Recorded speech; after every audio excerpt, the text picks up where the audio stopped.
Moi, je suis contre l'interdiction, je suis pour l'interdiction du voile dans l'espace public. Je l'ai dit de la manière la plus claire. Je pense que le voile est un uniforme imposé par les islamistes. Il faut libérer l'ensemble de ces femmes. Il faut faire reculer les islamistes. Hi everyone, welcome back to the channel. Today we're in the studio, as you can see, so we'll be having loads of interesting debates and discussions here in the studio. Today I'm joined in the studio with Rizwana Haneef, who is originally from the US, and she's a trained speech and language therapist, and she's working in the UK as a therapist. Today we'll be discussing a controversial topic, very commonly discussed in Europe and in the UK, which is the topic of hijab, and more specifically with the recent French elections, a little bit about that perspective. But first, today, if I can first ask, Rizwana, if you could tell us a little bit about yourself, a bit about your background. My accent will betray me right away, and you've said most of it, Anne-Marie. But I've been in the UK for 7 years now, but born in Pakistan and raised in the US. So I hold a lot of those kind of biases, I suppose. And working in the NHS currently. Oh, yes. Yeah. And that's as a speech and language therapist, isn't it? Yes, yeah, okay. That's right. Did you work at all in the US as a speech and language therapist? Or just briefly, so it was still in training, but bread and butter work was done here in the UK. Okay, amazing. Okay. So as I mentioned, I thought it would be an interesting kind of episode to talk a little bit about the hijab, which is always quite a controversial topic. It's quite frequently in the media, especially in the run-up to elections.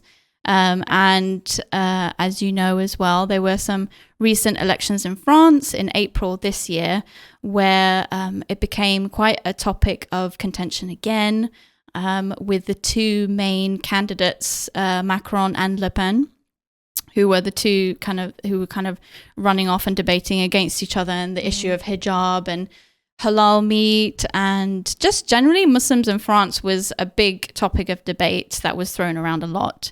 So I thought it would be nice to kind of start off with a video. And it's essentially a video in which the journalist is interviewing a couple of Muslim women about that in the run up to the election, which has already happened in April. But yeah, let's have a look and see what they say. Presidential vote.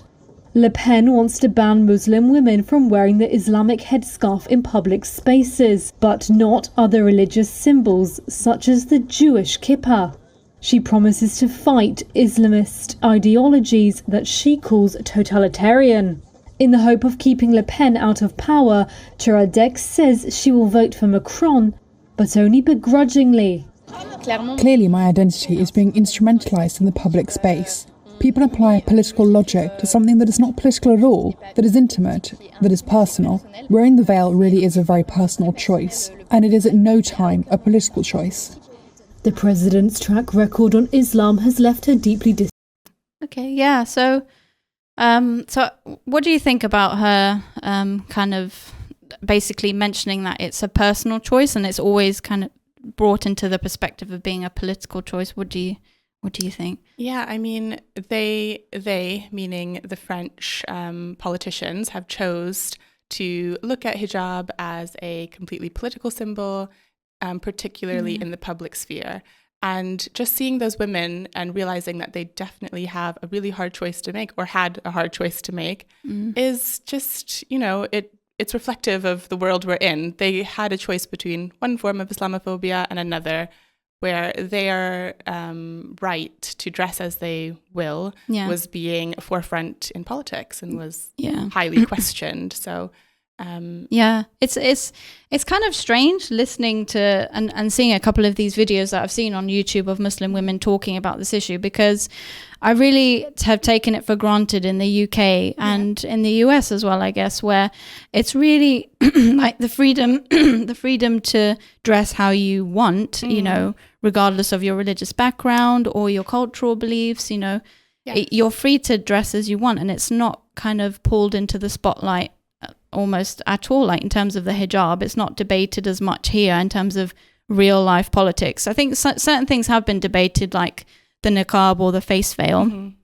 But the kind of basics of hijab and kind of halal meat and stuff like that hasn't really been put on the political spotlight as much. No, I think, you're absolutely right. We take for granted that freedom of religion, and it seems like in France they want complete freedom from all religions. Yeah. So it's a very fine kind of point, but it affects, as we know, disproportionately the Muslim population. Yeah, Muslim women particularly. Absolutely. Yeah. I think, I mean, she kind of mentioned that, especially in this run up to this election, that they felt like they were between a rock and a hard place. Yes. Because Le Pen is seen to be more far right than Macron is. Yes. But they both are not very kind of friendly towards the whole issue of Islam within the public space as such. And we'll show another video where there's another debate actually going on between the two main presidential candidates where they're discussing this specific issue of hijab. But I mean, it's quite an important topic, I guess, in France, I guess, because the Muslim population is fairly large. It's around 9%, I think it was, in the most recent statistics. In the UK, the Muslim minority population is about 6%. Germany, I think it was quoted about 8%. Austria and Sweden, again, had a very similar percentage, about 8%.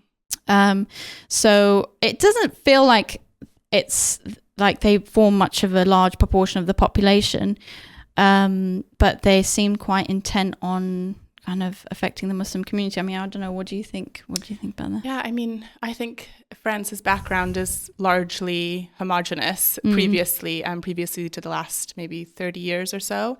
And this influx of immigrants who are largely Muslim has caught them out in a way. They don't know how to apply those same rules that they've had previously. And the way that they're applying them now is just... it's not working. I think that's really obvious when you look at other Western countries' responses to France and their kind of limitations that they've placed in the name of secularism. It's odd, isn't it? It's just they haven't quite found the balance. No. Hence why it keeps getting debated continuously. Yes, exactly. But actually, like in terms of the Muslim populations overall in Europe, there are actually countries that have much larger Muslim minority populations because they're still minorities. But for example, like Macedonia, Georgia, Bulgaria, they have much larger Muslim population. But it doesn't seem to be as much of an issue in those countries compared to in France and in other Western European nations. I know we were discussing this earlier, but I wonder whether it's related to a culture or they're not, as you say, they're trying to find their middle ground and they're not sure. I don't know. I mean, they're kicking and screaming, trying to hold on to, the values and what was prevalent 100 years ago. And it's just, they have to change with the times, but the way they've changed is not... there's no justice in the way that they've tried to change, basically. Yes. Yeah, I agree. Yeah. So there were some specific bans that they actually implemented. So in 2011, France officially banned the niqab in public, and that's enforced with essentially a fine. And then there was the massive debate about the bikini, and it was kind of banned on the beaches, on public beaches, as a potential alternative as a swimwear. So that was in 2016. And I think later, we discussed there was an issue of the separatism law in 2001. Can you just tell me a bit more about that? Yep. So following on from the ban of under 18s in schools not being able to attend school with headscarves, in 2021, there was a new anti-separatism law, which also included a caveat that mothers could not accompany their children on school trips wearing hijab. So in a way, they are now using that under 18 umbrella and expanding it, or trying to expand it to, as we said, fines for women wearing hijab in any public sphere, regardless of age. And it's a slow progression that we can see over time. Yeah. Well, there's been, as you know, there have been loads of debates, not just about the clothing side of things, but also about halal and kosher meat as well. you know, as halal and kosher are pretty much the same thing. It's just, you know, that they're kind of ascribed to two separate like religious groups. So halal would be Muslims and kosher would be Jewish, but it's essentially the same method of slaughter. And in this year's presidential election in April, that came up as a specific area where they were considering banning it. And again, the question comes in as to why. Yeah. And I think you did mention earlier about the secularism and social unity. In the name of secularism and social unity, they try and implement something that makes society look more homogenous. Yes, exactly that. Yeah. And now they're nitpicking on, you know, things that are just basics, you know, and trying to remove those in the name of equality and secularism. So it's actually, when you step back, you kind of think this is actually ridiculous. I mean, hands off my meat, hands off my hijab type thing. Right. Okay. And what was this concept of laicite? I think we mentioned this earlier. Yeah. So what was that? I think it's come in I've seen it a couple of times being discussed. Yeah. Yeah. So laicite is just the French concept of secularism. Right. Okay. So the separation of church and state. And I think originally it was used primarily to get the Catholic Church out of all public spheres in France. So they didn't want the Catholic Church to have any influence in schools, in politics, etc. And as we know, France has a history that's entrenched in Catholicism. Mm-hmm. So when that happened, they completely broke from any religion in any sphere, public sphere. So now they have expanded laicite to try and apply it to other religions as well. Okay.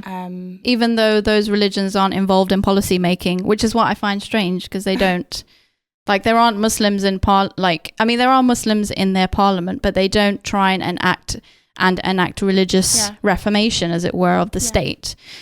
I think it stems from the fear, and this is what they always quote as the main reason why they have implemented this theory of laicite so broadly.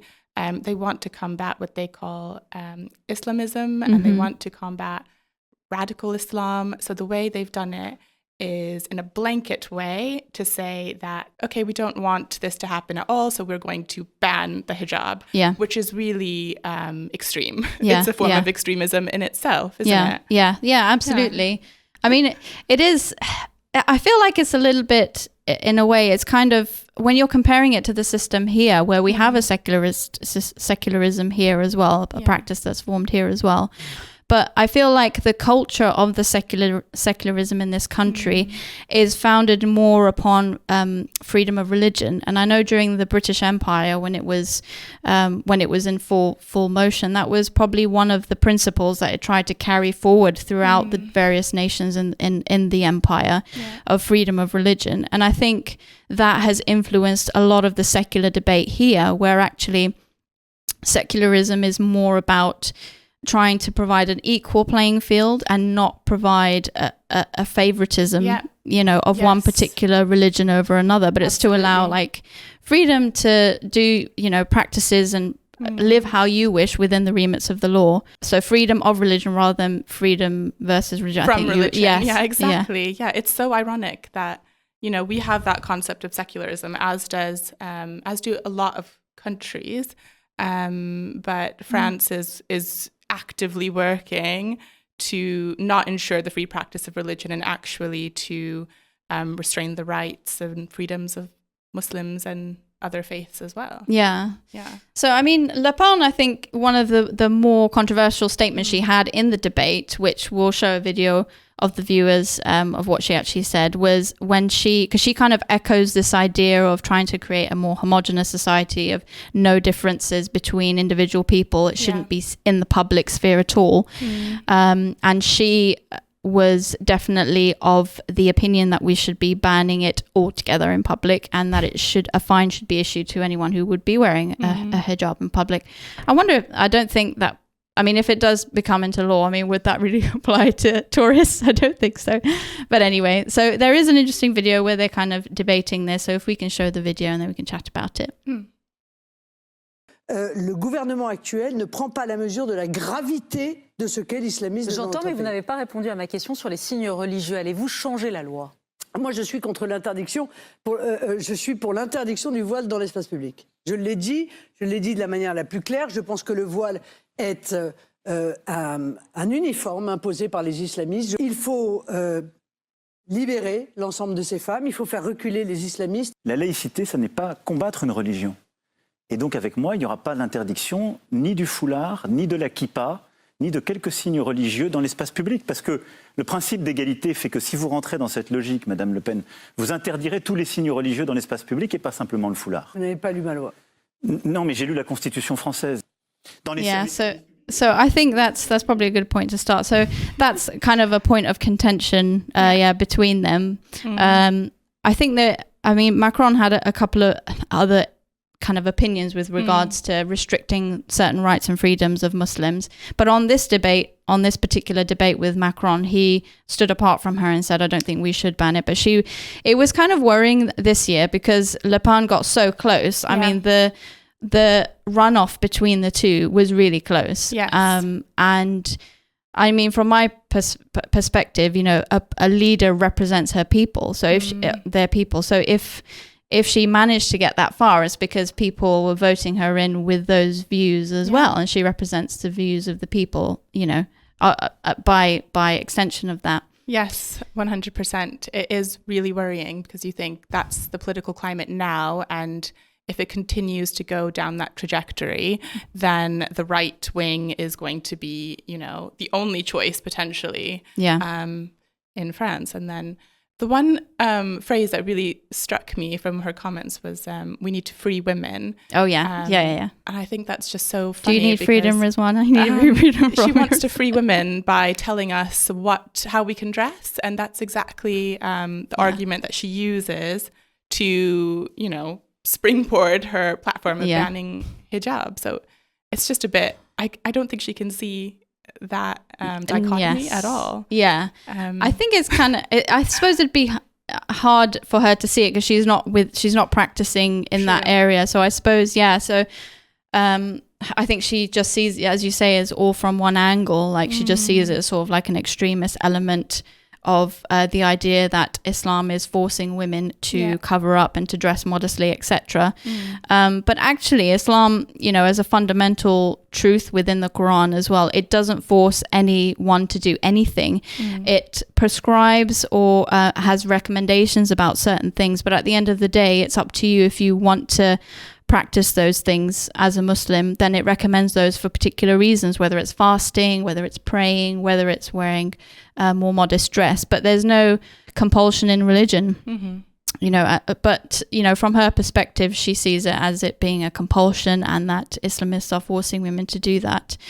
We can go a little bit about like personal choice and personal reasons why we wear the headscarf a bit later, but it's definitely not something that was forced upon me and forced upon any of my friends, to be honest. But that's her perception, isn't it? That it's I think we have to see that background and understand it exactly as you said, because there are women who are forced. There's no question about it. But as you said, what does Islam say? And that's what we have to look back at. That's what we need to educate politicians about. What is true Islam say about that compulsion? And we know for a fact that those women who are subjugated and forced are not following true Islam, and they are actually a lot of times culturally influenced. Yes. No, I completely agree. But I can, as I say, being from a Western background, being a convert, I can see where she's getting those views from as well. Because, long ago, I kind of had similar views that hijab and, all of that stuff, headscarves and dressing modestly, that was all kind of not forced upon you. I knew that because I had friends who were girls who would wear headscarves as well, and they weren't forced because I knew them personally, but there was a perception that it's part of an oppressive tool to keep Muslim women down. So I can kind of see where she's coming from and where that perception comes from. So, but as we've already talked about, where that comes from in terms of the founding principles, the French principles of liberté, égalité, and fraternité, and going forward, you know, it's quite different to our kind of perception of secularism here, where it's more freedom of religion rather than freedom from religion, it seems. Mm-hmm.